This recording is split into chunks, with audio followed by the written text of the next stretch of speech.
Ukraina menawarkan menjadi negara netral jika menerima jaminan keamanan yang memadai dari negara-negara barat, mengabaikan aspirasi untuk bergabung dengan NATO.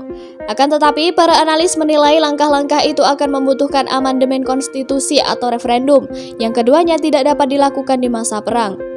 Menurut hukum internasional, negara netral adalah jika negara itu tidak akan ikut campur dalam situasi konflik bersenjata internasional yang melibatkan pihak-pihak yang berperang lainnya.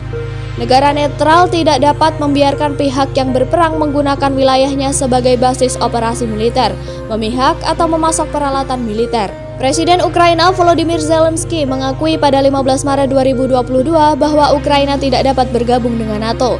Pihaknya telah mendengar selama bertahun-tahun bahwa pintu terbuka, tetapi pihaknya juga mendengar bahwa mereka tidak dapat bergabung. Demikian kata Zelensky, yang dianggap mengabaikan aspirasi Ukraina untuk menjadi anggota NATO. Adapun bagi beberapa orang Ukraina, pernyataan itu juga dianggap sebagai konsensi yang tidak dapat diterima. Dalam perundingan Rusia-Ukraina di Turki pada Selasa 29 Maret 2022, perunding Ukraina mengatakan Kiev siap menerima netralitas jika di bawah kesepakatan internasional. Artinya, negara-negara barat seperti Amerika Serikat, Prancis, dan Inggris harus meningkatkan jaminan keamanan mereka untuk Ukraina. Sementara itu, aspirasi Ukraina untuk menjadi anggota NATO sebagaimana tertulis dalam konstitusi negara itu tidak dapat diubah selama darurat militer, seperti yang berlaku sekarang atau selama keadaan darurat. Perubahan apapun akan memerlukan persetujuan dari 300 dari 450 anggota parlemen dalam 2 sesi parlemen yang terpisah, dan kemudian divalidasi oleh Mahkamah Konstitusi.